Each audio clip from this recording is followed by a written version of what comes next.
ಓಂ ಸಾಯಿರಾಮ್.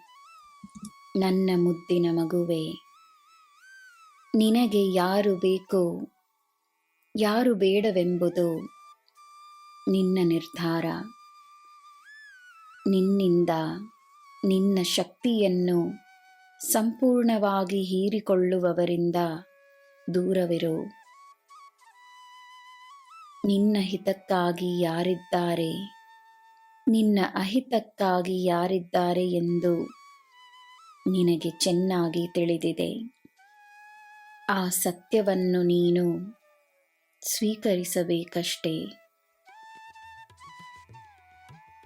ನಿನ್ನ ಹಿತವನ್ನು ಬಯಸುವವರು ನಿನ್ನಿಂದ ಲಾಭವನ್ನು ಮಾತ್ರವೇ ಬಯಸುವುದಿಲ್ಲ, ನಿನಗೆ ಲಾಭವನ್ನು ತಂದುಕೊಡುತ್ತಾರೆ. ತನ್ನ ಮನಸ್ಸನ್ನು ನೋಯಿಸಿ ನೀನು ಯಾರ ಜೀವನದಲ್ಲೂ ಸಂತೋಷವನ್ನು ತರಲು ಸಾಧ್ಯವಿಲ್ಲ. ಹಾಗಿರುವಾಗ ಆ ಪ್ರಯತ್ನವೂ ಏಕೆ? ಸಮಯಕ್ಕೆ ಸರಿಯಾಗಿ ನಿನ್ನ ಕೆಲಸವನ್ನು ಮಾಡಿ ಮುಗಿಸು. ತಾನು ಮಾಡಿರುವ ಕೆಲಸದಲ್ಲಿ ನಿನಗೆ ತೃಪ್ತಿ ಇರುತ್ತದೆ.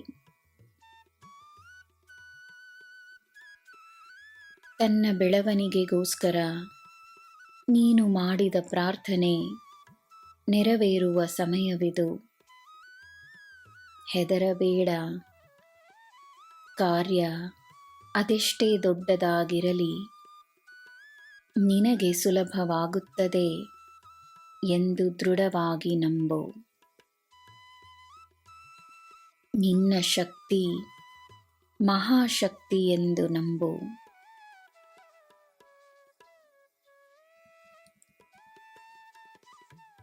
ನನ್ನ ಮಗುವೆ,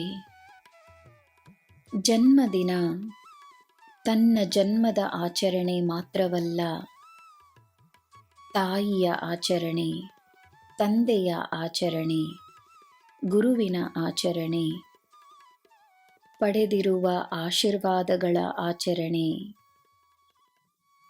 ಜೀವನದ ಆಚರಣೆ, ಶಕ್ತಿಯ ಆಚರಣೆಯಾಗಿರಲಿ. ನಿನ್ನಲ್ಲಿ ನಾನು ನನ್ನನ್ನೇ ನೋಡುತ್ತೇನೆ.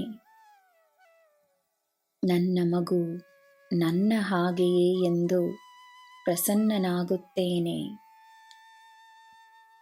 ಸದಾ ಈ ಸಾಯಿಯ ಮಗುವಾಗಿರು. ಪ್ರೀತಿ ಮತ್ತು ಕರುಣೆಯ ಸ್ವರೂಪವಾಗಿರು. ನಿನಗೆ ಎಲ್ಲ ಶುಭವೇ.